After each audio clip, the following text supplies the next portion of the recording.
Assalamualaikum warahmatullahi wabarakatuh.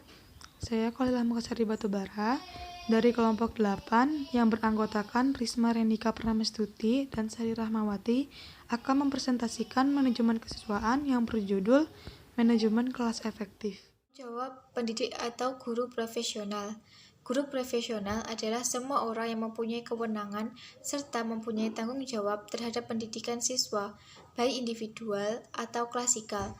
Hal ini berarti bahwa guru harus memiliki minimal dasar kompetensi sebagai bentuk wewenang dan kemampuan di dalam menjalankan tugas-tugasnya.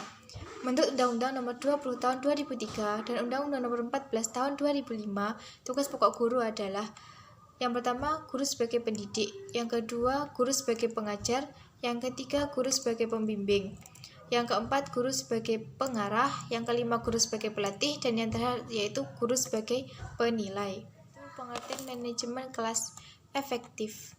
Manajemen kelas yang baik akan menampakkan kelas yang terorganisasi secara jelas, kiranya dapat menyokong terwujudnya lingkungan belajar yang efektif.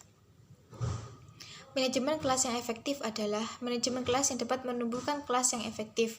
Ciri-ciri kelas yang efektif yaitu suasana kelas yang tertib, kebebasan baju anak yang maksimal, berkembangnya tingkah laku anak sesuai dengan tingkah laku yang diinginkan, iklim sosio-emosional kelas yang positif, dan organisasi kelas yang efektif.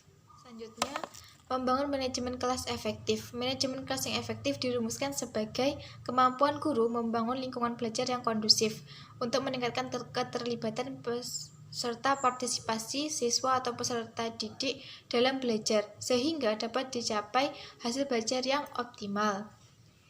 Secara internal, manajemen kelas yang efektif dapat dilakukan oleh para guru dengan strategi sebagai berikut. Yang pertama, strategi gaya guru dalam pengelolaan perilaku siswa.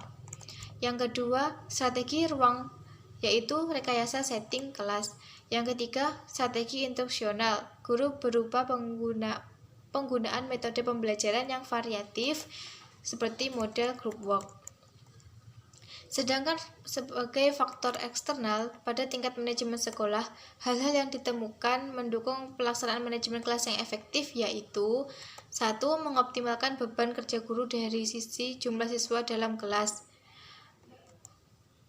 dan jumlah kelas paralel yang diampu serta waktu atau jumlah jam mengajar dalam seminggu. Yang kedua, tata tertib sekolah yang mengantisipasi adanya kendala yang terjadi di dalam kelas seperti mengatur bagaimana penggunaan peralatan multimedia dan lain sebagainya. Baik, di sini saya akan melanjutkan tentang pendekatan manajemen kelas. Nah, menurut Rosso, sekolah itu diharapkan untuk menyediakan lingkungan yang aman dan tertata dengan baik, sehingga dari para pendidik itu wajib bertanggung jawab atas keberhasilan akademik siswa tersebut. Nah, dalam pendekatan manajemen kelas ini dibagi menjadi dua, yaitu pendekatan manajemen kelas intervensis dan pendekatan manajemen kelas non-intervensis. Nah, yang pertama yaitu pendekatan manajemen kelas intervensis. Merupakan perilaku murid itu agar terbentuk dengan konsekuensi dari para guru, yaitu menggunakan pendekatan manajemen kelas intervensionis, yaitu dengan berusaha untuk mengelola kelas dengan overruling. Nah, yang kedua yaitu pendekatan manajemen kelas non-intervensis.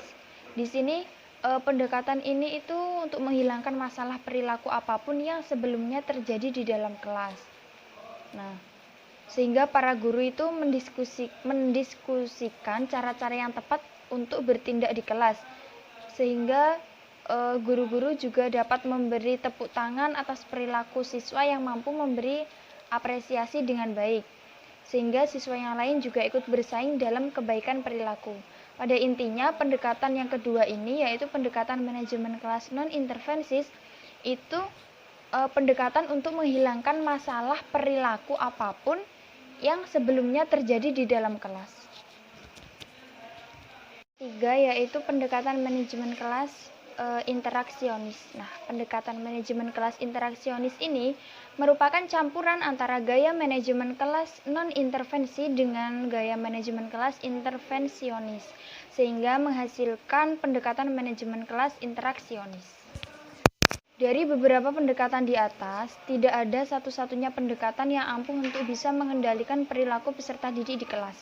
Nah, untuk itu, agar terciptanya interaksi yang efektif di dalam kelas, maka diadakannya proses belajar mengajar, sehingga dalam penggabungan dari beberapa pendekatan itu, manajemen kelas tercipta dengan baik.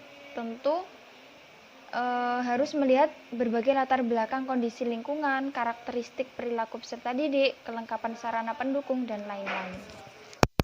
Dan sumber daya ini mengacu pada berbagai sumber daya kelas seperti manajemen kelas yang efektif. Nah, sehingga menuntut semua pihak yang ada di lembaga sekolah seperti kepala sekolah, pembimbing atau wali kelas, pegawai tata usaha, dan teknis sumber belajar. Dan menurut Made Pirdata, masalah-masalah yang bersangkutan dengan perilaku peserta didik yaitu kurangnya kesatuan, moral yang rendah, tidak terdapat standar perilaku dalam bekerja kelompok, tidak mampu menyesuaikan dengan lingkungan yang berubah, dan reaksi negatif terhadap anggota kelompok. Selanjutnya adalah model manajemen kelas. Nah, masalah utama yang dihadapi oleh para pendidikan itu kebanyakan bagaimana cara. Nah, keberagaman tersebut dimungkinkan karena pemilihan strategi manajemen kelas didasarkan pada kepribadian peserta didik dan karakteristik kelas yang akan dimanage. Jadi, sebuah strategi atau sistem yang dilakukan oleh peserta didik itu belum tentu sama dengan tenaga pendidik yang lainnya, sehingga dapat mempengaruhi bagaimana output yang akan dihasilkan dari lembaga pendidikan tersebut kepada peserta didik. Inti dari manajemen kelas yang efektif adalah kemampuan menyediakan lingkungan fisik dan sosial yang positif, serta mendukung proses pembelajaran. Nah, manajemen kelas yang efektif itu akan menghasilkan pembelajaran yang efektif juga. Pembelajaran yang efektif ialah pembelajaran yang memungkinkan peserta didik untuk dapat belajar dengan mudah, menyenangkan, dan tidak membosankan, serta dapat mencapai tujuan yang diinginkan. Poin yang kelima adalah konsep kelas tradisional. Secara tradisional, manajemen kelas didefinisikan setiap usaha pendidik untuk mempertahankan disiplin atau ketertiban kelas. Konsep ini dibangun dengan asumsi mempertahankan disiplin, tempat peserta didik masuk tepat waktu, duduk pada yang tempat ditentukan, patuh secara penuh terhadap pendidik, tidak melirik ke arah kiri dan kanan, menerima kehadiran pendidik dengan penuh kepatuhan, tidak ada suara gaduh, merupakan faktor untuk menyukseskan kegiatan pembelajaran. Pola pembelajaran dikelola secara otoriter, yaitu pendidik menjadi sentral dari segala perilaku dan interaksi pembelajaran. Maka dalam konsep kelas tradisional ini, yang paling ditekankan adalah disiplin dan ketertiban kelas. Yang keenam adalah manajemen atau konsep kelas modern. Manajemen kelas dalam konsep modern dipandang sebagai proses yang mengorganisasikan segala sumber daya kelas bagi terciptanya proses pembelajaran yang efektif dan efisien. Sumber daya itu diorganisasikan untuk memecahkan beragam masalah yang menjadi kendala dalam proses pembelajaran, sekaligus membangun situasi kelas yang kondusif secara berkesinambungan. Pendidik bertugas menciptakan, memperbaiki, dan memelihara situasi kelas yang cerdas. Situasi kelas yang cerdas itulah yang mendukung pendidik untuk mengukur, mengembangkan, dan memelihara stabilitas kemampuan, bakat, minat, dan energi yang dimiliki dalam rangka menjalankan tugas-tugas pendidikan dan pembelajaran. Yang ketujuh adalah perencanaan kelas. Perencanaan adalah membuat suatu target-target yang akan dicapai atau diraih di masa depan. Perencanaan kelas adalah membuat beberapa target untuk peserta didik dalam mewujudkan manajemen kelas yang efektif dan efisien.